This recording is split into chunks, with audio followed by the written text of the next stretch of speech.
بسم اللہ الرحمن الرحیم عن کعب بن عیاض رضی اللہ تعالی عنہ انہ سمع النبی صلی اللہ علیہ وسلم یقول ان لکل امت فتنہ وفتنۃ امتی المال، رواہ الترمذی۔ حضرت کعب بن عیاض رضی اللہ تعالیٰ عنہ فرماتے ہیں کہ انہوں نے رسول اللہ صلی اللہ تعالیٰ علیہ وسلم کو یہ ارشاد فرماتے ہوئے سنا، ہر امت کا کوئی فتنہ ہوا کرتا ہے اور میری امت کا فتنہ مال ہے۔ ترمذی شریف کی یہ روایت ہے جس کا مطلب یہ ہے کہ ہر امت میں کوئی ایسی چیز خاص ہوتی ہے جس کے ذریعے سے اس امت کو آزمایا جاتا ہے،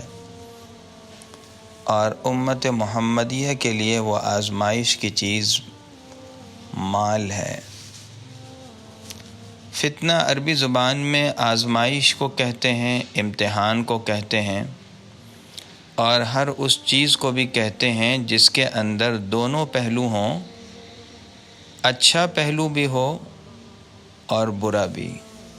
خیر بھی ہو شر بھی ہو۔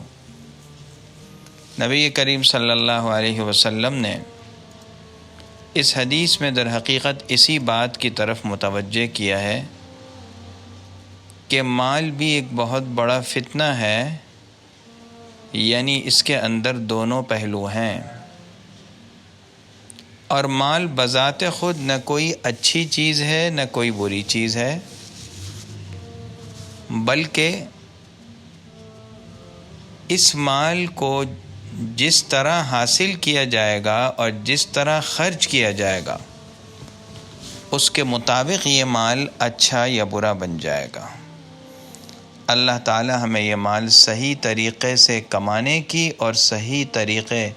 میں خرچ کرنے کی توفیق عطا فرمائے۔